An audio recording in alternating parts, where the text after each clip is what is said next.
Welcome to episode 1 of the Saucercast, and today we're going to talk about the Kingman UFO crash, a fascinating, enigmatic, on the fringes, but still somewhat well-known supposed crash, which occurred on May 21st of 1953 in Kingman, Arizona. The origins of this story have multiple different sources, but if we study the book Exposed, Uncovered and Declassified by Nick Redfern, we can find that some of the origins of the Kingman crash go back to 1971, when two fellow investigators, Jeff Young and Paul Cheltham, were investigating it. The source of much of this information was the Young family, specifically a man called Arthur Stansel, who claimed he had first-hand knowledge of everything that had happened, and that not only had a UFO come down, but that an alien body was discovered. But who was Arthur Stansel? Arthur Stansel, in many ways, was a very credible witness. Not only was he a World War II veteran and a D-Day veteran, he had a strong scientific background, having gained a master's degree in engineering. But it gets even better. In the 1950s, during the period of this incident, Stansel was working at the ultra top secret Nevada Proving Ground, where many of the early and most prestigious atomic bombs were tested, and which required only the best people working on site, in all fields. On the evening of the 21st of May 1953, that wasn't all that Stansel was working on. That night, the base commander of Wright-Patterson Air Force Base, formerly Wright Field, outside of Dayton, Ohio, called Stansel. He ordered him to go to Kingman, where he would be transported by car to the site of a recently crashed vehicle, which was, allegedly, part of a top-secret military project. Stansel, however, didn't buy that. It wasn't like any military vehicle he had ever seen. He recalled that it was a cross between a teardrop and a cigar, and was approximately 12 feet long.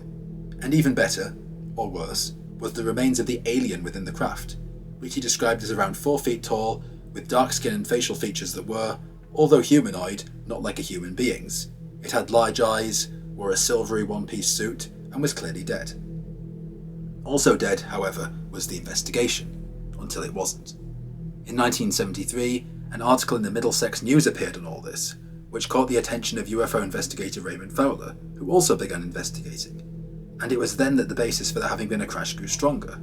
Not only had Stansel mentioned that the recovery team was based out of Wright-Patterson Air Force Base, cited time and time again by ex-base employees, ex-officials and intelligence agents, and even Canadian Brigadier General Arthur Exon as being the home of secret UFO crash retrievals, but Fowler actually found out that Stansel was actually employed by the same company he himself worked for, so all he had to do was call Stansel into his office. On May 4th, 1973, Stansel walked into Fowler's office and began to tell him more. Despite some discrepancies between his earlier account, Stansel's claims closely matched the version of events put forward by another UFO researcher, by the name of Preston Dennett. According to Dennett and Stansel, when the investigative team looked inside the alien craft, the cabin was oval-shaped, there were plasma monitors everywhere, as well as 2 swivel-type chairs, for beings clearly smaller than humans. He had been summoned there, he said, to assess the impact, which he assessed at around 1,200 miles an hour. But in spite of this, there was only minor damage to the craft. At this point it was spirited away, either to the infamous Area 51 or due to Wright-Patterson. To make this even better, however, Fowler then discovered that Stansel had indeed worked at Wright-Patterson Air Force Base between 1949 and 1960.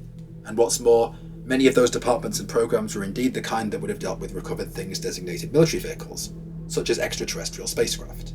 And even though there were some discrepancies in his account, Stansel increased the number of beings to 2 in his second retelling, Fowler clearly had a credible witness, and Stansel's second account backs up the account of Preston Dennett, meaning that even the retelling was credible.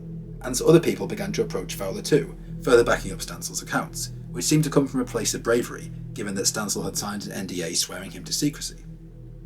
The case then continued to take off. In 1978, respected UFO researcher Leonid Stringfield began writing and speaking about it, first at the annual MUFON Symposium in 1978. There, Stringfield told the audience about an account that had been told to him by Charles Wilhelm, another UFO researcher, who had in turn been given an account from his father involving a Major Daly, who claimed he had been taken to the site of a UFO crash sometime around April 1953. Just as with Stansel, the craft was somewhere in the desert, and Daly had been taken there on a blacked-out bus, and also described the craft as being undamaged, metallic, and around 30 feet across. In 1977, Stringfield was approached by a pilot, following a UFO lecture he had given at Lunken Airport in Cincinnati. The pilot claimed he had been present at a UFO crash site in Arizona, guess where? In the desert. What's more, there were some alien bodies recovered from the craft and taken to Wright-Patterson Air Force Base, further backing up Dennett and Stansel's accounts. Like Stansel, he described the entities as humanoid, with big eyes, around 4 feet tall, in small suits, and one had died on site. In February 1994, Stringfield received further information. His source, who he would only name as JLD, approached him, claiming there was not just one UFO crash in Arizona in 1953, but 2 of them. But then, frustratingly, Stringfield died, not in time to reveal his source. Several years later, however, another UFO investigator would come forward with new information. Don Schmidt came forward, claiming he'd received information on the UFO crash at Kingman from one Judy Wolcott, who claimed she'd received a letter in 1965 from her husband in Nam, who talked of an incident he'd seen 12 years earlier, in Kingman, Arizona. Her husband, a military officer, told her an unidentified object appeared to be losing altitude at a rapid rate. Then it suddenly disappeared from the screen. According to him, something alien had definitely crashed near Kingman, literally. And backing up Dennett, Stansel and the other accounts, several aliens were recovered. Her husband later died in Vietnam. Wolcott believed he had been murdered, so he couldn't be questioned directly. But all in all, viewing this information, it definitely seems as if something mysterious, enigmatic and fascinating took place in Kingman, Arizona.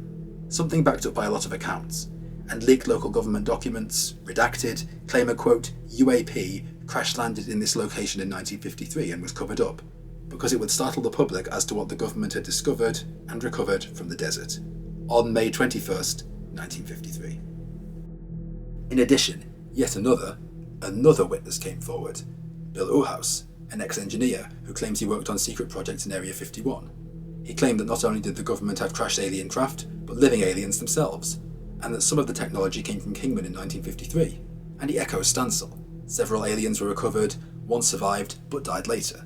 Furthermore, Uhaus claimed, as did a source online who claimed he used to work for the United States Intelligence, that multiple members of the recovery team at the Kingman incident developed a multitude of health problems from coming into contact with the wrecked craft and beings. Could it be alien bacteria, radiation, or both? We don't know. The anonymous source differs a little. He claims 2 of the aliens survived the crash, but that some got sick. And in addition, Marion Shaw, in 2009, claims she was an ex-secretary in the 1950s at the Pentagon, claiming she was once asked to type up a report on the Kingman UFO crash, which brought up the features of the craft, possible explanations as to why it crashed, and so on. So what could this Kingman crash be? Well, it looks very real, but could some lies or obfuscation be in place here? Stansel's account changed slightly in the decades since the incident, but he was older by then, and this could be down to poor memory or remembering new details, and his slight account change was actually backed up by others, so ironically it's actually a strengthening of the account. What's more problematic is Wolcott's claims. In 2010, researcher Kevin Randall re-examined the case, including examining her own testimony, and he claims he found many discrepancies. He claims her husband hadn't died while serving in Vietnam, and even worse, Wolcott's own daughter allegedly told him that her mother lied constantly. However, I would contend that this doesn't in and of itself rubbish her account. We have to remember that the government is masterful at covering things up. Bob Lazar can't even find a birth certificate, and his name was in the Groom Lake telephone directory. He was listed at Los Alamos, and friends and relatives can confirm who he is. Bill English has clear discrepancies in his military service record, which could indicate someone has removed some of his records to discredit him. And Phil Schneider's wife once backed up his Dulce-based claims, then retracted her claims and claimed he was just a lion man. Government pressure can plausibly account for inconsistencies, and could the government, with all the resources at its disposal, kill someone in Nam and then paper it over with false documentation? Absolutely. Rick Doty even claims that one woman whose husband was killed by aliens was brought into silence.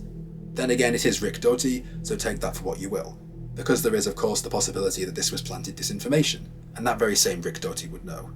In 1979, Paul Benowitz, a scientist, pilot and government contracted business owner living close to Kirtland Air Force Base, began spotting unusual sights and lights over the base, a key storage area for America's nuclear weapons.